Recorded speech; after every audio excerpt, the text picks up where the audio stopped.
Hey guys, welcome back. ఈ వీడియోలో మనం రీసెంట్గా రిలీజ్ అయిన ఒక కొరియన్ డ్రామా లైట్ షాప్ గురించి తెలుసుకుందాం. ఇందులో టోటల్ 8 ఎపిసోడ్స్ ఉంటాయి. సో ఇంకా లేట్ చేయకుండా ఎపిసోడ్ 1లోకి వెళ్దాం.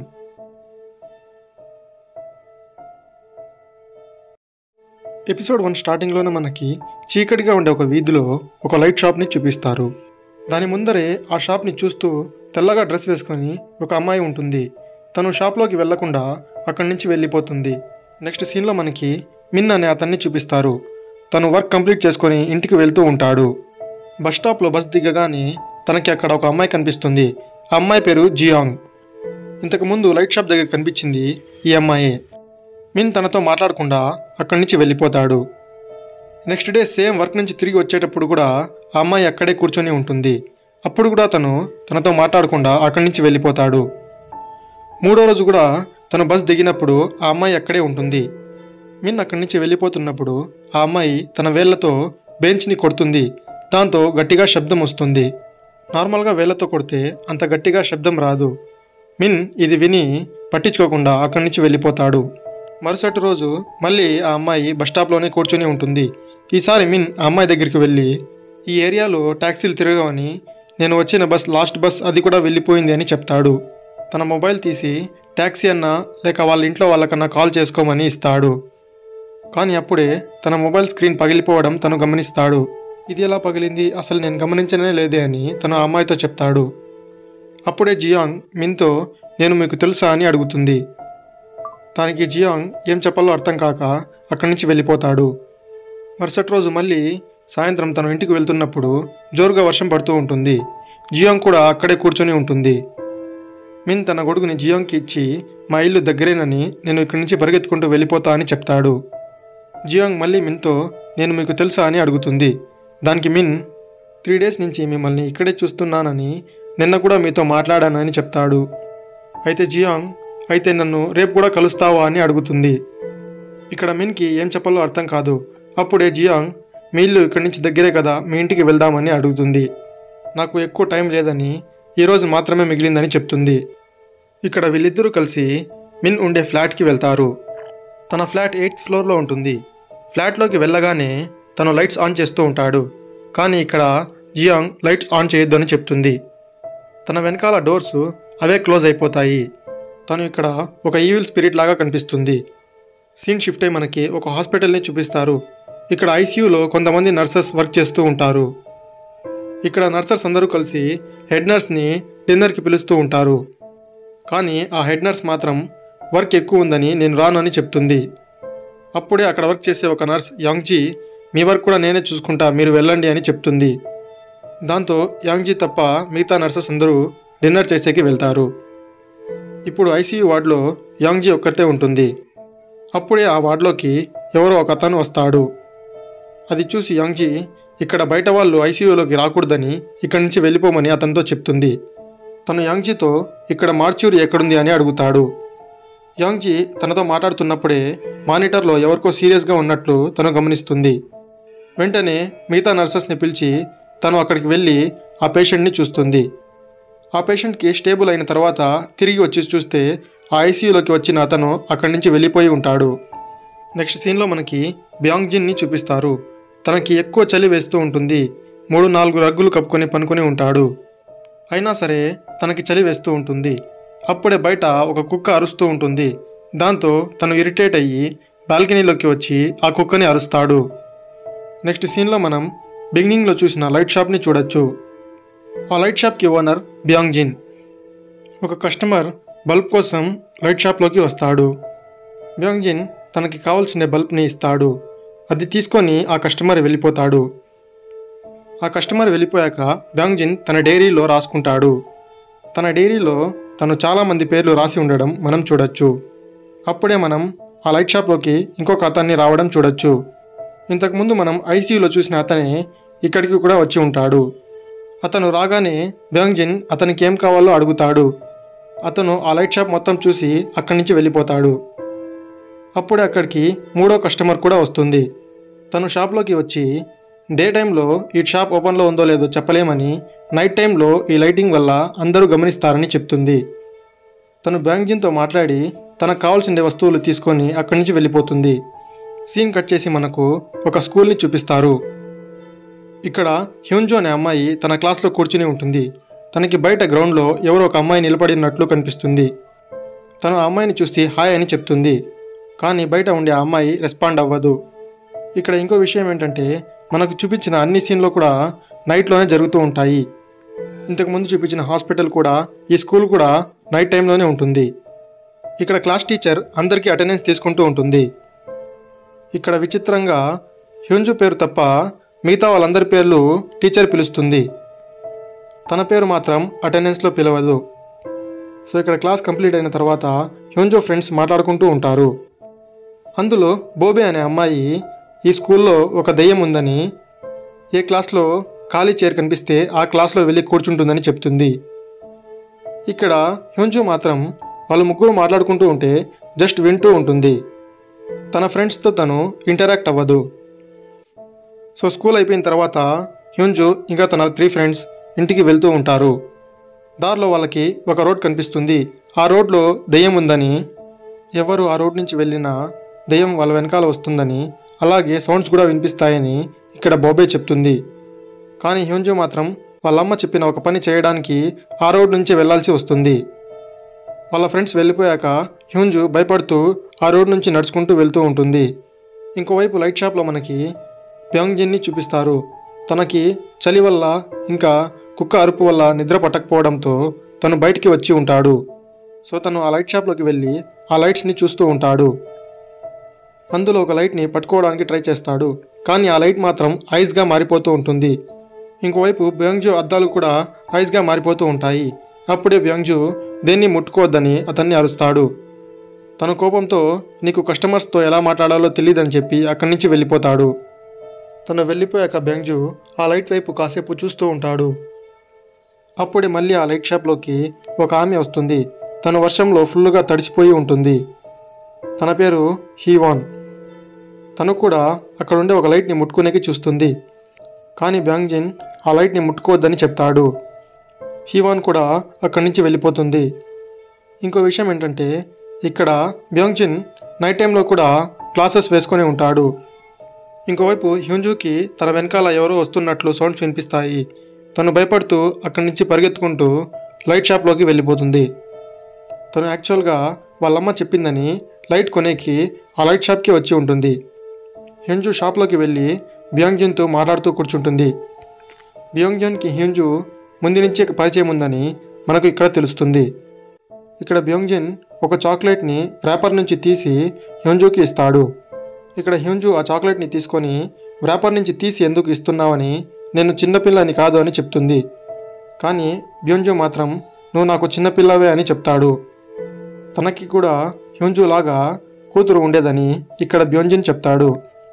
అంతేకాకుండా హ్యూన్జో ఒక చిన్నపిల్లల లాకెట్ వేసుకొని ఉంటుంది. సో నువ్వు చిన్నపిల్లవే అని ఇక్కడ బ్యాంగ్జిన్ చెప్తాడు. దానికి హ్యూన్జో ఇది మా నాన్న లాకెట్ అని, ఆయన చివరి జ్ఞాపకంగా ఇదే మిగిలిందని, ఆయన వేరే ఊరికి వర్క్కి వెళ్తూ ఇది నాకు ఇచ్చి వెళ్ళారని, ఇప్పటికీ తిరిగి రాలేదని చెప్తుంది. ఆ చాక్లెట్ ర్యాపర్స్ని హ్యూన్జో బటర్ఫ్లై లాగా చేసి ఇస్తుంది. వాటిని తీసుకొని హ్యూన్జో ఒక బాక్స్లో వేసుకుంటాడు. అందులో ఆల్రెడీ చాలా ర్యాపర్స్ ఉంటాయి. అప్పుడు ఇక్కడ హ్యూన్జో బ్యాంగ్జిన్ని తన వయసు అడుగుతుంది. బ్యాంగ్జిన్ క్లియర్గా ఇక్కడ తన వయసు చెప్పడు. అప్పుడే మనకు కింద ఉండే ఒక మిర్రర్లో బ్యాంగ్జిన్ రియల్ ఫేస్ని చూపిస్తారు. తన ఫేస్ చాలా ఓల్డ్గా అయిపోయి ఉంటుంది. కానీ మనకు మాత్రం ఇక్కడ యంగ్గా ఉన్నట్లు చూపిస్తారు. అందరికీ కూడా యంగ్గానే కనిపిస్తూ ఉంటాడు. అప్పుడే హ్యూన్జో నేను ఇక్కడికి వస్తున్నప్పుడు నన్ను ఎవరో ఫాలో చేస్తున్నట్లు కనిపించారని వెనక్కి తిరిగి చూస్తే అక్కడ ఎవరో ఉన్నట్లు కనిపించారని చెప్తుంది. అప్పుడు బ్యాంగ్జిన్ కొంతమంది స్ట్రేంజర్స్ని చూడొచ్చని, నువ్వు నేను కూడా ఆ స్ట్రేంజర్స్ని చూడగలమని, వాళ్ళతో కొంచెం జాగ్రత్తగా ఉండాలని చెప్తాడు. స్ట్రేంజర్స్ కూడా నార్మల్ పీపుల్ లాగే ఉంటారని, కానీ వాళ్ళ వైపు కాసేపు చూస్తే మనకే కొంచెం డిఫరెన్స్ కనిపిస్తుందని చెప్తాడు. ఒకవేళ నువ్వు స్ట్రేంజర్స్కి ఎదురైతే భయపడకుండా ఏం జరగనట్లు వాళ్ళతో మాట్లాడి అక్కడి నుంచి వెళ్ళిపోమని బ్యాంగ్జిన్ చెప్తాడు. అది చెప్పి హ్యూన్జోకి చేతులతోనే ఛార్జ్ అయ్యే ఒక లైట్ని కూడా గిఫ్ట్గా ఇస్తాడు. అది తీసుకొని హ్యూన్జో నవ్వుకుంటూ అక్కడి నుంచి వెళ్ళిపోతుంది. ఇంకోవైపు మనకి బిగినింగ్లో చూపించిన జియోంగ్ ఇంకా మిన్ని చూపిస్తారు. ఇక్కడ జియాంగ్ చేతులు మిన్ చూసి భయపడతాడు. ఎందుకంటే జియాంగ్ గోర్లు నార్మల్గా కాకుండా వెనక్కి ఉంటాయి. సో మేబీ బియోంగ్జిన్ చెప్పినట్లు తను కూడా ఒక స్ట్రేంజర్ అయి ఉండొచ్చు. ఆమె గోర్లు వెనక్కి ఉండడం వల్లే స్టార్టింగ్లో తను బెంచ్కి కొట్టినప్పుడు అంత శబ్దం వస్తూ ఉంటుంది. అప్పుడే జియాంగ్ తన సూట్ కేస్ని ఇక్కడ ఓపెన్ చేస్తుంది. ఆ సూట్ కేస్లో రకరకాల టూల్స్ అన్నీ ఉంటాయి. అప్పుడే ఇక్కడ సీన్ కట్ అయి మనకు హ్యూన్జోని చూపిస్తారు. తను కూడా అదే బిల్డింగ్లో ఉంటుంది. తను తన ఫ్లాట్కి వెళ్ళేకి లిఫ్ట్లో నుంచి బయటికి వస్తుంది. అప్పుడే జియాంగ్ తన సూట్ కేస్ తీసుకొని అక్కడి నుంచి వెళ్ళిపోతూ ఉంటుంది. హ్యూన్జు ఆమెని చూసి గుడ్ ఈవినింగ్ చెప్తుంది. జియాంగ్ అందరికీ కనిపించదు, ఎందుకంటే తను ఒక స్ట్రేంజర్. సో ఇక్కడ హ్యూన్జు తనని చూడగలదని తెలిసి ఆమె నవ్వుతుంది. నవ్వి ఆమె అక్కడి నుంచి వెళ్ళిపోతున్నప్పుడు తన సూట్ కేసులో నుంచి రక్తం పడుతూ ఉంటుంది. మేబీ ఆమె మిన్ని చంపేసి ఆ సూట్ కేసులో వేసుకొని అక్కడి నుంచి వెళ్ళిపోతూ ఉండొచ్చు. దీంతో ఎపిసోడ్ 1 ఇక్కడే ఎండ్ అవుతుంది. ఎపిసోడ్ స్టార్టింగ్లో మనకి యూన్ అనే అమ్మాయిని చూపిస్తారు. తను సైలెంట్గా ఉండే ఏరియాలో ఇల్లు కావాలని వెతుకుతూ ఉంటుంది. తనకి అపార్ట్మెంట్లో ఇల్లు వద్దని ఇండిపెండెంట్గా సైలెంట్గా ఉండే ఇల్లే కావాలని చెప్తుంది. బ్రోకర్ ఆమెను ఒక ఇంటి దగ్గరికి తీసుకొని వస్తాడు. ఆ ఇంటి సరౌండింగ్స్లో అంతా సైలెంట్గా ఉంటుందని ఇక్కడ బ్రోకర్ ఆమెకు చెప్తాడు. యూన్ ఇల్లు చూస్తున్నప్పుడు అక్కడ ఒక రూమ్ క్లోజ్గా కనిపిస్తుంది. బ్రోకర్ ఆ రూమ్ని ఓపెన్ చేయొద్దని, అందులో ఇంకా కన్స్ట్రక్షన్ కాలేదని చెప్తాడు. అందువల్లే ఈ ఇంటికి రెంట్ చాలా తక్కువ అని చెప్తాడు. ఇక్కడ యూన్ చాలాసేపు ఆలోచించి ఈ ఇంటికి ఓకే చెప్తుంది. ఆ రోజు మొత్తం యూన్ ఇల్లంతా క్లీన్ చేసి తనకు కావాల్సిండే వస్తువుల్ని అరేంజ్ చేసుకుంటుంది. అప్పుడే మిర్రర్ తగిలించేకి ఒక నెయిల్ కొడుతున్నప్పుడు తన చేతికి గాయం అవుతుంది. ఎలాగో అలా ఆ మిర్రర్ని ఫిక్స్ చేసిన తర్వాత తన చూపు ఆ క్లోజ్గా ఉండే రూమ్ పైన పడుతుంది. ఆ డోర్ కనపడకూడదని ఇక్కడ యూన్ ఒక కర్టన్ తీసుకొని ఆ డోర్ని క్లోజ్ చేస్తుంది. ఇంకోవైపు మనకి జియాంగ్ అనే ఒక స్టూడెంట్ని చూపిస్తారు. తన ఇంటికి వెళ్ళాలంటే ఆ చీకటిగా ఉండే వీధి దాటుకొని వెళ్ళాలి. సో ఇక్కడ జియాంగ్ భయపడుతూ ఆ వీధిలో నుంచి వెళ్తూ ఉంటాడు. తను భయం పోవడానికి ఒక పాట పాడుతూ వెళ్తూ ఉంటాడు. అప్పుడే వెనక నుంచి తనని ఎవరో ఫాలో చేస్తున్నట్లు అనిపిస్తుంది. తను ఇంకా భయపడిపోయి గట్టిగా పాడుకుంటూ అక్కడి నుంచి పరిగెత్తుతాడు. ఇంకోవైపు యూన్ తన ఇంట్లో వర్క్ చేసుకుంటూ ఉంటుంది. అప్పుడే బయట నుంచి జియాంగ్ పాట పాడుకుంటూ వెళ్ళడం తను వింటుంది. ఈ ఏరియా చాలా సైలెంట్గా ఉంటుందని బ్రోకర్ తనతో చెప్పి ఉంటాడు. అది గుర్తుకు వచ్చి ఇక్కడ యూన్ తనని తిట్టుకుంటుంది. ఇంకోవైపు భయపడుతూ జియాంగ్ ఆ లైట్ షాప్ దగ్గరికి చేరుకుంటాడు. తను లైట్ షాప్లోకి వెళ్లకుండా అక్కడి నుంచి వెళ్ళిపోతాడు. ఇంకోవైపు యూన్ తన పని చేసుకుంటున్నప్పుడు ఆ ఇంట్లో లైట్ పాడవుతుంది. అప్పుడే ఇక్కడ ఎవరో యూన్ని బయట నుంచి గమనిస్తున్నట్లు ఒక నీడని మనం చూడొచ్చు. ఆ ఇంట్లో లైట్స్ అన్నీ పాడైపోతూ ఉంటాయి. నెక్స్ట్ డే మళ్ళీ మనకి జియాంగ్ని చూపిస్తారు. సో ఇక్కడ డే టైంలో సీన్స్ ఏమీ ఉండవు, అన్నీ నైట్లోనే ఉంటాయి. ఇక్కడ మళ్ళీ జియాంగ్ ఇంటికి వెళ్ళాలంటే ఆ వీధిని దాటుకొని వెళ్ళాలి. తను మళ్ళీ భయపడుతూ పాట పాడుకుంటూ వెళ్తూ ఉంటాడు. ఇక్కడ సేమ్ ముందు రోజులాగే యూన్ కూడా తన పని చేసుకుంటూ ఉంటుంది. ఇక్కడ తన ఇంట్లో మళ్ళీ లైట్ వెళ్ళిపోతుంది. తను వెళ్ళి ఎంసీబీస్ అన్నీ చెక్ చేస్తుంది.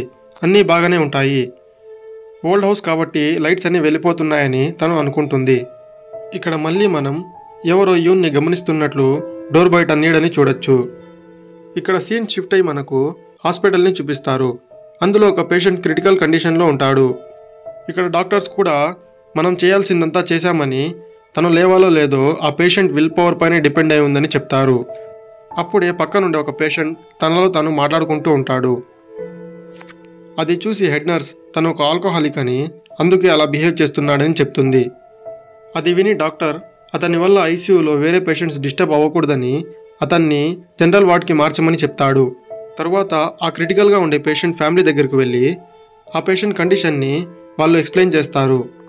అది విని ఆ పేషెంట్ వాళ్ళ అమ్మ చాలా బాధపడుతుంది. ఇక్కడ మనకి ఇంకో విషయం తెలుస్తుంది. బ్రిడ్జ్ పైన ఒక యాక్సిడెంట్ జరిగిందని, అందుకే ఐసీయూలో చాలామంది పేషెంట్స్ ఉన్నట్లు తెలుస్తుంది. అందులో కొంతమంది చనిపోయి ఉంటారు, ఇంకొంతమందికి సీరియస్గా ఉంటుంది.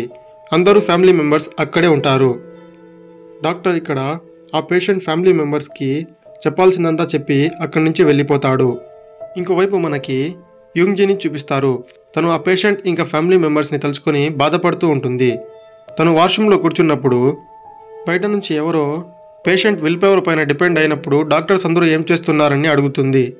ఇక్కడ యుంగ్జీ ఆ విషయం నాకు కూడా అర్థం కాదని, చిన్నప్పుడు నాకు కూడా ఇలాగే ఒకసారి యాక్సిడెంట్ అయినప్పుడు డాక్టర్స్ నన్ను కూడా ట్రీట్మెంట్ చేసి ఇలాగే చెప్పారని, అప్పుడు మా అమ్మ కూడా ఇలానే బాధపడి ఉంటుందని ఇక్కడ తను కూడా బాధపడుతుంది. అప్పుడే పైనుంచి సడన్గా ఒక స్ట్రేంజర్ తన మీదకు వస్తుంది. నువ్వే నన్ను కాపాడాలని అరుస్తుంది. తన పేరు హీవన్. తనని మేము ఫస్ట్ ఎపిసోడ్లో ఫుల్గా తడిసిపోయి లైట్ షాప్లోకి రావడం మనం చూసాం. ఇక్కడ యోంగ్జీ హీవన్ను చూసి చాలా భయపడిపోతుంది. అప్పుడే అక్కడ పనిచేసే ఒక ఆమె వస్తుంది. తను యోంగ్జీని ఏమైంది అని అడుగుతుంది. యోంగ్జీ ఏమీ కాలేదని చెప్పి అక్కడి నుంచి వెళ్ళిపోతుంది. ఇంకోవైపు యూన్ రోజులాగే స్నానం చేసుకొని తన పని చేసుకుంటూ ఉంటుంది. అదే టైంలో రోజులాగే జియుంగ్ భయపడుతూ పాట పాడుకుంటూ బయట నుంచి వెళ్తూ ఉంటాడు. దూరంగా హ్యూంజు కూడా లైట్ పట్టుకొని వెళ్తూ ఉంటుంది. ఇక్కడ జియుంగ్ని చూసి హ్యూంజు భయపడి పారిపోతుంది. ఇక్కడ మనకు సేమ్ టైంలో జరిగే స్టోరీని డిఫరెంట్ పీపుల్ పర్స్పెక్టివ్లో చూపిస్తూ ఉన్నారు. ఇక్కడ యూన్ మళ్ళీ తన వర్క్ చేసుకునేకి కూర్చున్నప్పుడు మళ్ళీ ఆ ఇంట్లో లైట్ వెళ్ళిపోతుంది. ఇంట్లో అన్ని లైట్స్ వెళ్ళిపోయి ఉంటాయి, కానీ ఆ క్లోజ్గా ఉండే రూమ్లో మాత్రం లైట్ వెలుగుతూ ఉంటుంది. తనకి ఆ రూమ్ నుంచి ఏదో మ్యూజిక్ కూడా వినిపిస్తుంది. తను మెల్లిగా ఆ రూమ్ దగ్గరికి వెళ్ళి ఆ డోర్ని ఓపెన్ చేస్తుంది. ఆ రూమ్ మొత్తం ఖాళీగా ఉంటుంది. మధ్యలో ఒక లైట్ వెలుగుతూ ఉంటుంది. అప్పుడే బయట నుంచి జియుంగ్ పాట పాడుకుంటూ వెళ్తూ ఉంటాడు. అది విని యూన్ అక్కడ ఉండే కిటికీని ఓపెన్ చేసి జియుంగ్ని చూసి, రోజు ఇక్కడి నుంచి పాట పాడుకుంటూ వెళ్ళేది నువ్వేనా అని అరుస్తుంది. జియుంగ్ ఇక్కడ యూన్ని చూసి చాలా భయపడిపోయి అక్కడి నుంచి పారిపోతాడు. ఇంకోవైపు క్లాస్లో హ్యూంజు ఫ్రెండ్ ఒక అమ్మాయి పనుకొని ఉంటుంది. తనని ఎవరూ లేపకుండా అక్కడి నుంచి వెళ్ళిపోతారు. హ్యూంజు ఆ అమ్మాయిని లేపి క్లాస్ అయిపోయింది, ఇంటికి వెళ్ళమని చెప్తుంది. కానీ ఆ అమ్మాయి మెల్లిగా కళ్ళు ఓపెన్ చేసి ఇంకో 10 నిమిషాలు పనుకుంటా అని చెప్తుంది. సో తన ఫ్రెండ్ని వదిలేసి హ్యూంజు కూడా అక్కడి నుంచి వెళ్ళిపోతుంది. సో ఇక్కడ హ్యూంజు మళ్ళీ వాళ్ళమ్మ చెప్పిందని లైట్ కొనడానికి ఆ వీధిలోకి వెళ్తుంది. తను కూడా మెల్లిగా భయపడుతూ ఆ వీధిలో నడుచుకొని వెళ్తూ ఉంటుంది. అప్పుడే తనకి అక్కడ మనం హాస్పిటల్లో చూసిన హీవన్ కనిపిస్తుంది. వర్షం ఫుల్గా పడుతుందని హ్యూంజు హీవన్కి గొడుగు పడుతుంది. ఇద్దరు కలిసి నడుచుకుంటూ వెళ్తూ ఉంటారు. సో ఇక్కడ ఇద్దరు వెళ్తున్నప్పుడు హ్యూంజు మెల్లిగా హీవన్ వైపు చూస్తుంది. సో ఇక్కడ హీవన్ మెల్లిగా సైజ్ పెరుగుతూ కనిపిస్తుంది. కాసేపట్లో తను చాలా పెద్దగా మారిపోతుంది. అది చూసి హ్యూంజు చాలా భయపడిపోతుంది. కానీ ఆ లైట్ షాప్ ఓనర్ చెప్పిన మాటలు తనకి గుర్తుకు వస్తాయి. స్ట్రేంజర్ని చూసినప్పుడు భయపడిపోకుండా ఏమీ జరగనట్లు అక్కడి నుంచి వెళ్ళిపోమని చెప్పి ఉంటాడు. సో ఇక్కడ హ్యూంజు కూడా మా అమ్మ నా కోసం వెయిట్ చేస్తూ ఉంటుందని భయపడుతూ ఆమెతో చెప్పి అక్కడి నుంచి వెళ్ళిపోయేకి ట్రై చేస్తుంది. కానీ హీవన్ హ్యూంజుని తరుముకుంటూ వస్తుంది. ఇక్కడ హ్యూంజు భయపడిపోయి అరుచుకుంటూ లైట్ షాప్ దగ్గరికి వెళ్తుంది. సో అరుపులు విని ఆ లైట్ షాప్ ఓనర్ బయటికి వస్తాడు. హ్యూంజుని అక్కడి నుంచి వెళ్ళిపోమని చెప్తాడు. సో ఇక్కడ వాన్ తన అద్దాలని తీసి హీవన్ని అక్కడి నుంచి వెళ్ళిపోమని చెప్తాడు. తనకేదో పవర్స్ ఉన్నట్లు తన మాటలు ఆ స్ట్రేంజర్ విని అక్కడి నుంచి వెళ్ళిపోతుంది. ఇంకోవైపు క్లాస్ రూమ్లో హ్యూంజు ఫ్రెండ్ నిద్రలేస్తుంది. అప్పుడే పక్కన ఒక అమ్మాయి కూర్చుని ఉంటుంది. తను హ్యూంజు ఫ్రెండ్తో ఆ అమ్మాయిని నేను కూడా చూశాను, నువ్వు కూడా చూసావు కదా అని చెప్తుంది. అప్పుడే ఇక్కడ మనకు ఇంకో విషయం తెలుస్తుంది. హ్యూంజు కూడా ఇక్కడ ఒక స్ట్రేంజర్ అయ్యి ఉండొచ్చు. సో ఇంతకుముందు హ్యూంజు తన ఫ్రెండ్ని లేపినప్పుడు ఆ ఫ్రెండ్ తనని చూసింది. క్లాస్లో టీచర్ అందరితో ఇంటరాక్ట్ అవుతూ ఉంటుంది. హ్యూంజుని మాత్రం ఎవ్వరూ మాట్లాడరు. మేబీ నెక్స్ట్ ఎపిసోడ్లో దీని గురించి తెలియచ్చు. ఇంకోవైపు జియుంగ్ తన ఇంటికి వెళ్తూ ఉంటాడు. తను ఆ వీధి క్రాస్ చేస్తున్నప్పుడు అక్కడ తనకి తన సూట్ కేస్ తీసుకొని జియోంగ్ కనిపిస్తుంది. తనకి భయం కాబట్టి తను జియోంగ్తో కలిసి ఆ స్ట్రీట్ని క్రాస్ చేద్దామని తనతో వెళ్తాడు. ఇంకోవైపు ఇంట్లో యూన్ స్నానం చేస్తూ ఉంటుంది. అప్పుడే తనకి బాత్రూంలో ఎవరిదో హెయిర్ కనిపిస్తుంది. అప్పుడే తనకి ఆ ఇంట్లో తనతో పాటు ఇంకా ఎవరో ఉన్నట్లు తెలుస్తుంది. అది చూసి యూన్ చాలా భయపడిపోతుంది. బయట జియుంగ్ ఇంకా జియోంగ్ ఆ ఇంటిని క్రాస్ చేస్తూ ఉంటారు. అప్పుడే జియుంగ్ ఈ ఇంట్లో నుంచి ఎవరో అమ్మాయి వచ్చి నాతో మాట్లాడిందని, ఆ అమ్మాయి వెనకాల ఏదో ఎంటిటీ నాకు కనిపించిందని జియోంగ్తో చెప్తాడు. సో ఇక్కడ జియోంగ్ వాళ్ళిద్దరికీ పరిచయం ఉంటుంది అని చెప్పి ఆ ఇంట్లోకి వెళ్తూ ఉంటుంది. ఇంట్లో యూన్ కూడా తనని ఎవరో గమనిస్తున్నట్లు, తనతో పాటు ఏదో ఎంటిటీ ఆ ఇంట్లో ఉన్నట్లు గమనిస్తుంది. భయపడి అక్కడి నుంచి పారిపోయేకి ట్రై చేస్తుంది, కానీ డోర్ లాక్ అయిపోతుంది. తన దగ్గర ఉండే హ్యామర్ తీసుకొని ఆ డోర్ గ్లాసెస్ని పగలగొడుతుంది. అయినా ఇక్కడ డోర్ ఓపెన్ అవ్వదు. బయట ఉండే జియాంగ్ ఆ ఇంట్లోకి వెళ్తూ ఉంటుంది. అప్పుడు జియూంగ్ తనని లోపలికి వెళ్ళొద్దు అని ఆపుతాడు. అప్పుడే మనం ఫస్ట్ ఎపిసోడ్లో చూసినట్లు తన చేతుకుండే నెయిల్స్ రివర్స్లో ఉండడం ఇక్కడ జియూంగ్ గమనిస్తాడు. అది చూసి ఇక్కడ జియూంగ్ చాలా భయపడిపోతాడు. సో ఇక్కడ జియాంగ్ తనతో నువ్వు కూడా నాలాంటి వాడివే అని చెప్తుంది. అలా చెప్తూనే జియూంగ్ అక్కడి నుంచి పారిపోయేకి ట్రై చేస్తాడు, కానీ తన కాళ్ళు విరిగిపోతాయి. కానీ ఎలాగో అలా అక్కడి నుంచి పారిపోయేకి ట్రై చేస్తాడు. తను ఎంత పరిగెత్తినా మళ్ళీ యూన్ ఇంటి ముందరికి వచ్చి ఆగుతూ ఉంటాడు. తను చాలాసార్లు ట్రై చేస్తాడు, కానీ చివరికి ఆ ఇంటి ముందుకే వచ్చి ఆగుతాడు. ఇంకోవైపు ఇంట్లో నుంచి యూన్ కాపాడండి అని గట్టిగా అరుస్తూ ఉంటుంది. బయట జియూంగ్ కూడా కాపాడండి అని గట్టిగా అరుస్తాడు. వాళ్ళిద్దరిని పట్టించుకోకుండా జియాంగ్ తన సూట్ కేసు తీసుకొని అక్కడి నుంచి లైట్ షాప్ దగ్గరికి వెళ్ళిపోతుంది. ఆమెను చూసి ఆ ఓనర్ ఏం కావాలి అని అడుగుతాడు. ఇక్కడ జియాంగ్ సూట్ కేసు నుంచి రక్తం కూడా కారుతూ ఉంటుంది. జియాంగ్ తనకేం కావాలో చెప్తున్నప్పుడే సడన్గా అక్కడికి ఒక పోలీస్ ఆఫీసర్ వస్తాడు. దీంతో ఎపిసోడ్ 2 ఇక్కడే ఎండ్ అవుతుంది. ఎపిసోడ్ స్టార్టింగ్లో మనకి ఒక అమ్మాయిని చూపిస్తారు. తను తన ఫ్లాట్లో పనుకొని ఉంటుంది. సడన్గా ఎవరో బయట డోర్ గట్టిగా నాక్ చేస్తారు. ఆ అమ్మాయి పేరు సోయంగ్. వచ్చింది తన ఎక్స్ బాయ్ ఫ్రెండ్ అనుకొని ఆమె గట్టిగా అరుస్తుంది. తను అక్కడి నుంచి వెళ్ళిపోమని గట్టిగా అరవడంతో సౌండ్ ఆగిపోతుంది. అక్కడి నుంచి ఎవరో వెళ్ళిపోయినట్లు సౌండ్స్ రావడంతో ఆమె డోర్ దగ్గరకు వెళ్ళి మెల్లిగా డోర్ ఓపెన్ చేస్తుంది. ఆమె బయట చూసినప్పుడు దూరంగా ఏదో ఒక నీడ ఆమెను చూస్తున్నట్లు అనిపిస్తుంది. సడన్గా ఆ నీడ స్పీడ్గా పరిగెత్తుకుని వచ్చి ఆమె పైన అటాక్ చేస్తుంది. అప్పుడే సోయంగ్ తన బాల్కనీలోంచి కింద పడి చనిపోతుంది. మనం అక్కడ ఒక స్కూటీ నిలబడి ఉండడం చూడొచ్చు. ఆ స్కూటీ గురించి ఈ ఎపిసోడ్లో తర్వాత వస్తుంది, అది గుర్తుపెట్టుకోండి. సీన్ షిఫ్ట్ అయి మనకి మిన్సు అనే అతన్ని చూపిస్తారు. తను సోయంగ్ బాయ్ ఫ్రెండ్. సోయంగ్ని తనే చంపేశాడని పోలీసులు వెతుకుతూ ఉంటారు. అందుకే తను ఊరు వదిలి పారిపోయేకి ఒక బస్ ఎక్కుతాడు. అప్పుడే మనకి సెకండ్ ఎపిసోడ్ ఎండింగ్లో చూపించిన సాంగ్సిక్ అక్కడికి వస్తాడు.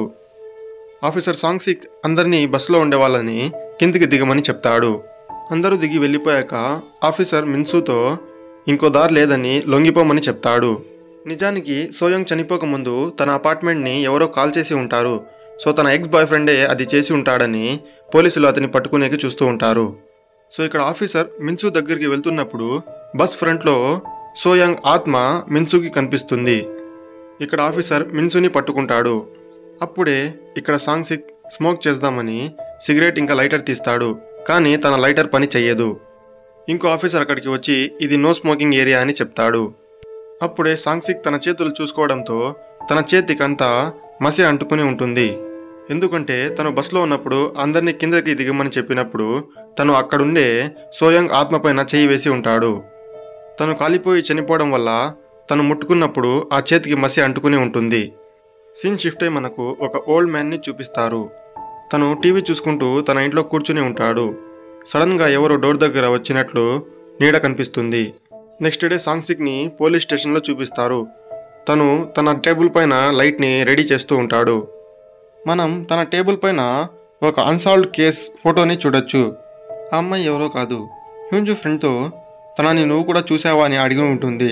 సో ఫస్ట్ ఎపిసోడ్లో చూసిన అమ్మాయి ఈ అమ్మాయి సేమ్. నిజానికి కల్ప్రిట్ని మాత్రం పట్టుకొని ఉంటారు, కానీ ఈ అమ్మాయి ఇంకా వాళ్ళకి దొరికి ఉండదు. ఎనీహౌ వచ్చే ఎపిసోడ్స్లో ఈ అమ్మాయి కేసు గురించి ఇంకా విషయాలు చెప్తారేమో చూద్దాం. ఆఫీసర్ సాంగ్సిక్ దగ్గరికి గియోల్ వచ్చి మిన్సు బాయ్ ఫ్రెండ్ని వదిలేశారని, సోయంగ్ డెత్ ఒక యాక్సిడెంటల్ డెత్ అని పోస్ట్ మార్టంలో వచ్చిందని చెప్తాడు. అంతేకాకుండా మిన్సు ఆ టైంలో వేరే చోట ఉన్నట్లు ఐ విట్నెస్ కూడా ఉన్నాడని చెప్తాడు. ఇక్కడ ఆఫీసర్ సాంగ్సిక్కి అబ్జర్వేషన్ స్కిల్స్ చాలా మంచిగా ఉంటాయి. దాని ద్వారానే తను చాలా కేసెస్ సాల్వ్ చేసి ఉంటాడు. కానీ తనకి ఏ చిన్న డౌట్ వచ్చినా కూడా ఆ కేసు క్లోజ్ చేయకుండా అన్సాల్వ్డ్ కేసెస్లోనే వేస్తూ ఉంటాడు. ఇక్కడ సాంగ్సిక్ తన లైటర్ని గ్యాస్ పట్టి ట్రై చేస్తాడు, కానీ అది పని చేయదు. సో ఇక్కడ గియోల్ ఇంకా సాంగ్సిక్ మాట్లాడుకొని అక్కడి నుంచి లంచ్ చేసేకి వెళ్తారు. నెక్స్ట్ సీన్లో సాంగ్సిక్ ఓల్డ్ మ్యాన్ చనిపోయిన ప్లేస్కి వస్తాడు. మనకు ఇంతకు ముందు చూపించిన ఓల్డ్ మ్యాన్ చనిపోయి ఉంటాడు, కానీ తన ఫేస్ పైన చిన్నగా స్మైల్ ఉంటుంది. ఆఫీసర్ గియోల్ ఇతను హార్ట్అటాక్తో చనిపోయాడని చెప్తాడు, కానీ సాంగ్సిక్ మాత్రం తనని ఎవరో చంపేశారని ఇన్వెస్టిగేట్ చేస్తూ ఉంటాడు. ఒకవేళ యాక్సిడెంట్లో చనిపోయి ఉంటే కొంచెమన్నా స్ట్రగుల్ అయ్యేవాడని, కానీ ఇక్కడ బాడీ మాత్రం లైట్గా స్మైల్ చేస్తూ ఉందని చెప్తాడు. అంతేకాకుండా ఆ ఓల్డ్ మ్యాన్ రైట్ హ్యాండ్ అయితే రిమోట్ మాత్రం లెఫ్ట్ హ్యాండ్ దగ్గర ఉంటుంది. ఆ ఓల్డ్ మ్యాన్ వైఫ్ ఆల్రెడీ చనిపోయి ఉంటుంది. ఫ్యామిలీ మెంబర్స్ అందరూ అబ్రాడ్లో ఉంటారు. చనిపోకముందు అతను అందరికీ కాల్ చేసి మాట్లాడి ఉంటాడు. సో ఇక్కడ సాంగ్సిక్ తన ఇంటికి వస్తాడు. తన ఇంట్లో తను ఒంటరిగా ఉంటాడు. తనకి తన వైఫ్ ప్రెగ్నెంట్ అయినప్పుడు వచ్చి చెప్పిన న్యూస్, ఇంకా వాళ్ళిద్దరూ కలిసి పిల్లలకి ఏం పేరు పెడదామని ఆలోచించుకునింది అంతా గుర్తుకు వస్తుంది. సాంగ్సిక్ మాత్రం డ్యూటీలో ఎప్పుడు బిజీగానే ఉండేవాడు. అది తన వైఫ్కి అంతగా నచ్చేది కాదు. ఆమె బ్రతికే ఉందో లేదా చనిపోయిందో మనకింకా చూపించలేదు. ప్రస్తుతానికి సాంగ్సిక్ మాత్రం తన ఇంట్లో ఒంటరిగా ఉంటాడు. ఇక్కడ ఆఫీసర్ ఇంట్లో చైనీస్ నూడిల్స్ తింటున్నప్పుడు తన చేతికి సాస్ అంటుకుంటుంది. అలాంటి సేమ్ సాస్ ఆ ఓల్డ్ మ్యాన్ ఫేస్కి కూడా అంటుకొని ఉంటుంది. ఎవరన్నా నూడిల్స్లో పాయిజన్ లాంటిది కలిపి ఇచ్చి ఆ ఓల్డ్ మ్యాన్ని చంపేసి ఉంటారని తను అనుకుంటాడు.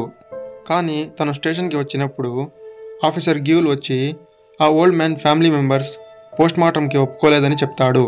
ఆ కేసు కూడా క్లోజ్ అయిపోయి ఉంటుంది. కానీ ఇక్కడ సాంగ్సిక్ మాత్రం ఇంకో ఆఫీసర్ దగ్గర తన చుట్టుపక్కల ఉండే చైనీస్ రెస్టారెంట్ అడ్రస్లన్నీ కనుక్కొని ఇన్వెస్టిగేషన్కి వెళ్తాడు. అక్కడ ఉండే అన్ని రెస్టారెంట్స్కి వెళ్ళి ఆ రోజు రాత్రి నూడిల్స్ ఎవరు డెలివరీ చేశారో అని వెతుకుతూ ఉంటాడు. ఆ రోజు ఎక్కువ వర్షం పడడంతో అక్కడికి ఎవ్వరూ వెళ్ళి ఉండరు. తను అలాగే వెతుకుతూ తిరుగుతూ ఉన్నప్పుడు తనకి అక్కడ ఒక చోట ఒక స్కూటీ కనిపిస్తుంది. ఎపిసోడ్ స్టార్టింగ్లో మనం చూసిన స్కూటీ ఈ స్కూటీ రెండు ఒకటే. స్కూటీ పైన ఎక్కువ బురద కూడా అంటుకొని ఉంటుంది. ఇక్కడ సాంగ్సిక్ రెస్టారెంట్లోకి వెళ్ళి నూడిల్స్ ఆర్డర్ చేస్తాడు. రెస్టారెంట్ మొత్తం చూస్తాడు. ఆ రెస్టారెంట్ ఓనర్ సైన్ పెట్టేకి ఆల్రెడీ ఒకసారి స్టేషన్కి వచ్చి ఉంటాడు. అది ఇక్కడ సాంగ్సిక్కి గుర్తుకు వస్తుంది. తను ఇక్కడ స్టేషన్ లోపల కూడా కూలింగ్ గ్లాసెస్ వేసుకొని ఉంటాడు. ఇది కొంచెం వియర్డ్గా అనిపిస్తుంది. నూడిల్స్ తింటూ ఇక్కడ ఆఫీసర్ ఆ ఓనర్తో ఆ ఓల్డ్ మ్యాన్ ఇంటికి నూడిల్స్ డెలివరీ గురించి అడుగుతాడు. కానీ ఆ ఓనర్ మాత్రం ఆ రోజు నేను ఏ నూడిల్స్ డెలివరీ చేయలేదని, నాకే ఆర్డర్ రాలేదని చెప్తాడు.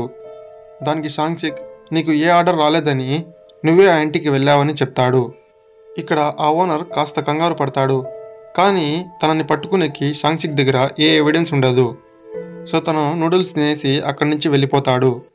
ఆ ఓల్డ్ మ్యాన్ చనిపోయినట్లు సిమిలర్ కేసెస్ని ఇక్కడ సాంగ్సిక్ ఓపెన్ చేసి మొత్తం ఇన్వెస్టిగేట్ చేస్తాడు. ఇక్కడ స్టోరీ 1 month తర్వాతకి షిఫ్ట్ అవుతుంది. ఆ రెస్టారెంట్ ఓనర్ ఒక అమ్మాయిని తరుముకుంటూ వస్తూ ఉంటాడు. అతన్ని ఫాలో చేస్తున్న సాంగ్సిక్ తన పైన దూకి అతన్ని పట్టుకుంటాడు. నిజానికి ఆ రెస్టారెంట్ ఓనర్ తరుముతుంది మనిషిని కాదు, స్టార్టింగ్లో చనిపోయిన సోయంగ్ ఆత్మని. ఇక్కడ అది తెలియక ఆ ఆఫీసర్ ఆ అమ్మాయికి ఏం కాలేదు కదా అని అడుగుతాడు. ఆ అమ్మాయి వైపు చూసినప్పుడు స్టార్టింగ్లో చనిపోయిన సోయంగ్ ఆత్మ అని ఇక్కడ సాంగ్సిక్కి తెలుస్తుంది. ఫేస్ మొత్తం గాయాలతో కాస్త కాలిపోయి ఉంటుంది. అయినా సరే ఇక్కడ సాంగ్సిక్ ఆ ఓనర్ని వదలడు. సో దానివల్ల ఆ ఆత్మ అక్కడి నుంచి పారిపోతుంది. ఇక్కడ ఆ ఓనర్ సాంగ్సిక్ని కొట్టి ఆమె వెనకాల పరిగెత్తుతూ ఉంటాడు. అయినా సాంగ్సిక్ వచ్చి ఆ ఓనర్ని పట్టుకుంటాడు. అప్పుడే వాళ్ళ వెనకాల వెళ్తున్న వెహికల్ వల్ల ఆ ఓనర్ కళ్ళు పిల్లి కళ్ళలాగా కనిపిస్తాయి. అప్పుడే ఇక్కడ మనకు సీన్ షిఫ్ట్ అయ్యి ఆ ఆఫీసర్ లైట్ షాప్లోకి వెళ్ళడం చూపిస్తారు. ఇదే మనకు సెకండ్ ఎపిసోడ్ ఎండింగ్లో చూపించి ఉంటారు. సో తను ఆ ఓల్డ్ మ్యాన్ కేసుని ఇన్వెస్టిగేట్ చేసేకి అక్కడికి వచ్చి ఉంటాడు. అప్పుడు అక్కడ లైట్ షాప్లో జియాంగ్ కూడా ఉంటుంది.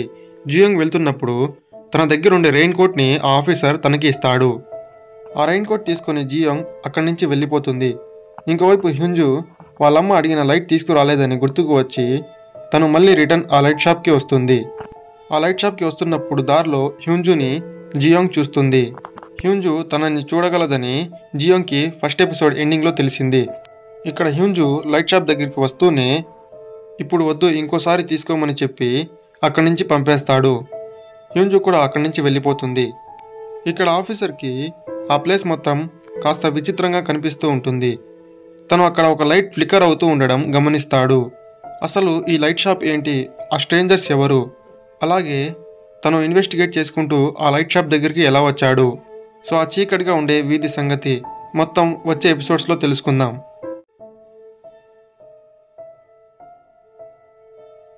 ఎపిసోడ్ స్టార్టింగ్లో మనకి సేమ్ హాస్పిటల్లో ఒక మార్టిషియన్ని చూపిస్తారు. తన పేరు సోఖీ. తను కార్ పార్క్ చేసి లోపలికి వెళ్తాడు. లోపల తన అసిస్టెంట్ చనిపోయిన ఒక ఆమెను కాల్చేకి కాఫీని రెడీ చేస్తూ ఉంటుంది. తను లోపలికి వెళ్ళి వస్తువులన్నీ రెడీగా ఉన్నాయో లేదో చూస్తాడు. అప్పుడే తను ఆ కాఫీని డ్యామేజ్ అయ్యి ఉండడం చూస్తాడు. తను చనిపోయిన వాళ్ళకి చాలా రెస్పెక్ట్ ఇస్తూ ఉంటాడు. అందుకే ఆ డ్యామేజ్ అయ్యే కాఫీని కాకుండా ఇంకో కాఫీని ఆర్డర్ చేయమని ఇక్కడ తన అసిస్టెంట్తో చెప్తాడు. సో ఆ కాఫీని వచ్చేంత వరకు అక్కడుండే బాడీని రెడీ చేయమని చెప్తాడు. తన అసిస్టెంట్ ఆ బాడీ దగ్గరికి వెళ్తుంది. సడన్గా ఆ బాడీ నుంచి ఏవో సౌండ్స్ వస్తాయి. అది చూసి ఆమె భయపడిపోతుంది. ఈ విషయం తను సోఖీతో చెప్పడంతో అతను అక్కడికి వచ్చి ఇది బాడీలో నుంచి గ్యాసెస్ బయటికి వచ్చే సౌండ్స్ అని భయపడద్దని చెప్తాడు. ఆమె చనిపోయినా కూడా నీ మాటలు వింటూ ఉండొచ్చని, నువ్వు చేసిన దానికి ఆమెకు సారీ చెప్పు అని ఆమెతో సారీ చెప్పిస్తాడు. తన అసిస్టెంట్ని బయట ఉన్న ఫ్యామిలీ మెంబర్స్ని పిలుచుకొని రమ్మని చెప్పి తను ఆ బాడీని రెడీ చేస్తూ ఉంటాడు. అప్పుడే మెల్లిగా ఆ చనిపోయిన ఆమె ఇక్కడ సోఖీతో మాట్లాడుతుంది. ఆమె మొదటగా నేను చనిపోయానా అని సోఖీతో అడుగుతుంది. సోఖీ ఇక్కడ ఏమీ భయపడకుండా తను డైలీ చేసే పనిలాగే ఆమెతో మాట్లాడతాడు. అవును నువ్వు చనిపోయావని ఆమెతో చెప్తాడు. అక్కడ చనిపోయిన ఆమె చనిపోయిన దానికంటే కూడా తన కూతురు గురించి తలుచుకొని బాధపడుతూ ఉంటుంది. ఇక్కడ ఆమెకు సోఖీ ఇంకాసేపేనని, నువ్వు ఇక్కడి నుంచి వెళ్ళిపోతే వేరే లోకంలో ఇక్కడ జరిగిన విషయాలన్నీ మర్చిపోతావని చెప్తాడు. సో ఆమె తన చావుని యాక్సెప్ట్ చేసుకోలేక ఏడుస్తూ ఉంటుంది. సోఖీ వాళ్ళ ఫ్యామిలీ మెంబర్స్ వచ్చేంత వరకు ఆమె బాడీని లోపల పెట్టి లాక్ చేస్తాడు. ఇంకోవైపు యాంగ్జీ కూడా నైట్ షిఫ్ట్ చేసేకి హాస్పిటల్కి వస్తుంది. తను పార్కింగ్ దగ్గర ఎవరో ముగ్గురు కూర్చొని మాట్లాడుకుంటూ ఉండడం చూస్తుంది. కార్ పార్క్ చేసి వచ్చేటప్పుడు తనని ఎవరో ఫాలో చేస్తున్నట్లు అనిపిస్తుంది. తను లిఫ్ట్లోకి వచ్చేశాక ఎవరో సడన్గా లిఫ్ట్లోకి వస్తాడు. అక్కడ వచ్చిండే అతని పేరు సాంగ్వాన్. తను ఫుల్గా తడిసిపోయి ఉంటాడు. తను కూడా యాంగ్జీ వెళ్ళే ఫ్లోర్కే వెళ్తూ ఉంటాడు. దానికి యాంగ్జీ 8th ఫ్లోర్లో ఐసీయూ ఉందని, అక్కడికి ఈ టైంలో అవుట్ సైడర్స్ ఎవరూ రాకూడదని చెప్తుంది. అది విని అతను యాక్సిడెంట్ అయ్యి వచ్చిన పేషెంట్స్ కండిషన్ గురించి అడుగుతాడు. దానికి ఆమె డాక్టర్స్ మొత్తం ట్రై చేశారని, ఇప్పుడంతా ఆ పేషెంట్స్ విల్ పవర్ పైనే డిపెండ్ అయ్యిందని చెప్తుంది. అది వింటూనే ఇక్కడ అతను చాలా బాధపడతాడు. సడన్గా తన బాడీ నుంచి చాలా వాటర్ ఫ్లో అవుతూ ఉంటాయి. కాసేపట్లోనే ఆ లిఫ్ట్ మొత్తం వాటర్తో నిండిపోతుంది. ఇక్కడ యాంగ్జీ ఆ నీళ్ళల్లో మునిగిపోతూ ఉంటుంది. సడన్గా 8th ఫ్లోర్ రాగానే అతను ఇంకా అక్కడ ఉండే నీళ్ళన్నీ మాయమైపోతాయి. తను నార్మల్గానే డ్యూటీలోకి వెళ్ళి అక్కడ ఉండే పేషెంట్స్కి ఐపాడ్తో పాటలు వినిపిస్తూ ఉంటుంది. ఆ పాటల ద్వారా వాళ్ళ సబ్కాన్షియస్ మైండ్ యాక్టివ్ అయ్యి బ్రతకాలని వాళ్ళ విల్ పవర్ స్ట్రాంగ్ అవుతుందేమో అని తను ఇలా ట్రై చేస్తూ ఉంటుంది. ఇంకోవైపు వాన్యాంగ్ ఇంకా ఆఫీసర్ సాంగ్సిక్ మాట్లాడుకుంటూ ఉంటారు. ఇక్కడ సాంగ్సిక్ తను ఒక కథని ఫాలో చేసుకుంటూ వచ్చానని, తన కళ్ళు పిల్లి కళ్ళలాగా ఉన్నాయని ఇక్కడ వాన్యాంగ్తో చెప్తాడు. ఈ టైంలో ఇక్కడ ఆఫీసర్ బిహేవియర్ కూడా కొంచెం వియర్డ్గా ఉంటుంది. వాన్యాంగ్ అతనితో ఇక్కడికి ఎవ్వరు రాలేదని చెప్తాడు. ఆఫీసర్ అక్కడి నుంచి వెళ్ళిపోతూ ఉంటాడు. కానీ బయట జోరుగా వర్షం పడుతూ ఉంటుంది. తన దగ్గర ఉండే రైన్ కోట్ కూడా తను అక్కడి నుంచి సూట్ కేసు తీసుకుని వెళ్తున్న జియాంగ్కి ఇచ్చేశాడు. అందుకే వాన్యాంగ్ కూడా కాసేపు ఇక్కడే వెయిట్ చేయమని, ఈ టైంలో ఈ షాప్ ఒక్కటే ఓపెన్లో ఉందని, మీరు వెతుకుతున్న వారు ఇక్కడికే రావచ్చు అని చెప్తాడు. ఇంకోవైపు నర్సెస్ అందరూ ఏ పేషెంట్ కండిషన్ కూడా పాజిటివ్గా కనిపించట్లేదని మాట్లాడుకుంటూ ఉంటారు. అప్పుడే ఐసీయూ నుంచి మేము ఇంతకుముందు చూసిన ఆల్కహాలిక్ పేషెంట్ని జనరల్ వార్డ్కి మారుస్తూ ఉంటారు. ఇక్కడ యాంగ్జీ ఆ పేషెంట్ని నేను తీసుకుని వెళ్తా అని హెడ్ నర్స్ని అడుగుతుంది. సో ఇక్కడ ఆమె పర్మిషన్ ఇవ్వడంతో ఆ ఆల్కహాలిక్ పేషెంట్ని పిలుచుకొని తను వేరే రూమ్కి వెళ్తూ ఉంటుంది. ఇక్కడ ఆ పేషెంట్ యాంగ్జీకి సారీ చెప్తాడు. తను గాల్లో ఎవరితోనో మాట్లాడడం వల్ల ఐసీయూలో చాలా డిస్టర్బ్ అయిందని, నేను ఎంత ఆల్కహాల్ మానేద్దాం అనుకున్నా నా వల్ల కావట్లేదని చెప్తాడు. నిజానికి ఆ ఆల్కహాలిక్ పేషెంట్ తనలో తను మాట్లాడుకుంటున్నప్పుడు అక్కడ ఉండే ఒక ఆత్మని యాంగ్జీ కూడా చూసి ఉంటుంది. నిజానికి అతనికి కూడా ఆత్మలు కనిపిస్తూ ఉండొచ్చు. యాంగ్జీ లైట్ ఆఫ్ చేసి అక్కడి నుంచి వెళ్ళిపోతున్నప్పుడు ఆ పేషెంట్ భయపడి లైట్ ఆన్ చేయమని చెప్తాడు. అప్పుడు యాంగ్జీ కాసేపు అక్కడే కూర్చొని చిన్నప్పుడు తనకు ఒక యాక్సిడెంట్ జరిగిందని, అప్పటి నుంచి తను కొంతమంది స్ట్రేంజర్స్ని చూస్తూ ఉంటుందని చెప్తుంది. మేబీ ఎక్కువ ఆల్కహాల్ వల్ల ఆ పేషెంట్ కూడా ఆ స్ట్రేంజర్స్ని చూస్తూ ఉండొచ్చు. ఈ విషయాలు నేను ఎవరితోనూ చెప్పనని, ఎందుకంటే ఇవి ఎవ్వరూ నమ్మరని చెప్తుంది. నిజానికి తను ఐసీయూలో చూసిన స్ట్రేంజర్ కోమా స్టేట్లో ఐసీయూలోనే ఉంటాడు. తనకి అప్పు ఎక్కువ అయిపోవడంతో వేరే వాళ్ళు కోపంతో అతన్ని భూమిలో పాతేసి ఉంటారు. అందుకే అప్పుడప్పుడు తన చెవుల్లో నుంచి మట్టి కూడా వస్తూ ఉంటుంది. ఇదంతా యోంగ్జీ క్లీన్ చేసి వాళ్ళతో మంచిగా మాట్లాడుతూ ఉంటుంది. వాళ్ళకి పాటలు వినిపిస్తూ ఉంటుంది. అలా చేస్తే వాళ్ళ విల్ పవర్ పెరిగి వాళ్ళు బాగవుతారని తను నమ్ముతూ ఉంటుంది. తనకు చిన్నప్పుడు యాక్సిడెంట్ జరిగి చావు బ్రతుకుల్లో ఉన్నప్పుడు ఆ హెడ్ నర్స్ కూడా తనతో ఇలాగే చేసి ఉంటుంది.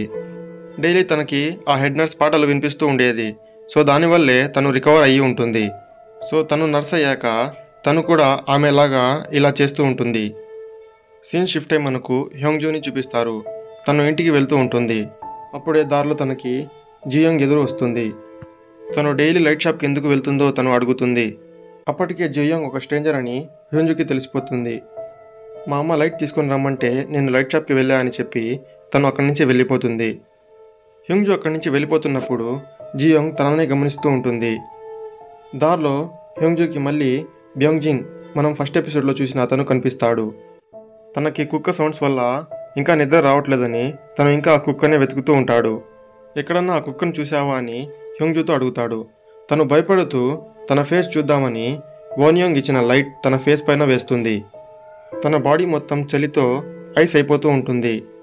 అది చూసి హ్యోంగ్జూ ఆ కుక్కని నేను చూడలేదని భయపడుతూ మెల్లిగా అక్కడి నుంచి వెళ్ళిపోతుంది. ఇంకోవైపు హాస్పిటల్లో ఒక పేషెంట్ కండిషన్ చాలా సీరియస్గా ఉంటుంది. డాక్టర్లు అందరూ కలిసి మాట్లాడుకుంటూ ఉంటారు. ఏదో ఒక విషయం తనని చావకుండా ఆపుతూ ఉంటుంది. అంతేకాకుండా హ్యోంగ్జూకి తనని ఎవరో గమనిస్తున్నట్లు కనిపిస్తుంది. తన ఫేస్ మనకి ఇక్కడ చూపియరు. అప్పుడే ఇక్కడ మనకు ఒక పెద్ద ట్విస్ట్ రివీల్ అవుతుంది.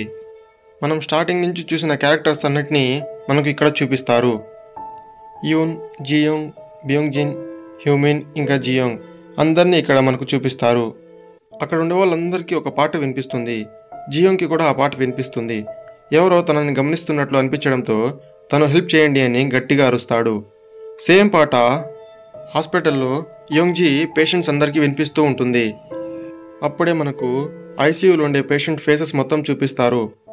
ఇప్పటి వరకు మనం చూసిన క్యారెక్టర్స్ జియోంగ్, ఆఫీసర్, యూన్, హ్యూమిన్ ఇంకా బ్యాంగ్జిన్. నిజానికి వీళ్ళందరూ చావలేదు, అలా అని బ్రతికి కూడా లేరు. లైఫ్కి డెత్కి మధ్యలో ఇరుక్కుపోయి ఉంటారు. సో ఆ లైట్ షాప్ మేబీ అక్కడే ఉండొచ్చు. వాళ్ళందరికీ వాళ్ళు యాక్సిడెంట్ వల్ల కోమాలో ఉన్నారని ఇంకా తెలియదు. అందుకే వాళ్ళు ఎప్పుడు చేసే రొటీన్స్ అన్నీ నైట్లోనే ఉంటాయి.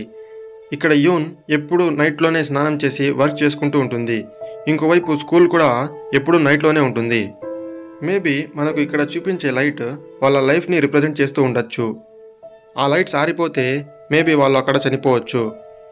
హ్యోంగ్జూ ఇంటికి వెళ్ళి వాళ్ళమ్మతో ఈరోజు లైట్ తేవడం కుదరలేదని, నాకు ఇక్కడంతా విచిత్రంగా కనిపిస్తుందని, స్కూల్కి వెళ్తే కూడా అక్కడ నాతో ఎవరూ మాట్లాడరని, అంతేకాకుండా తిరిగి వచ్చేటప్పుడు కొంతమంది స్ట్రేంజర్స్ ఎదురయ్యారని చెప్తుంది.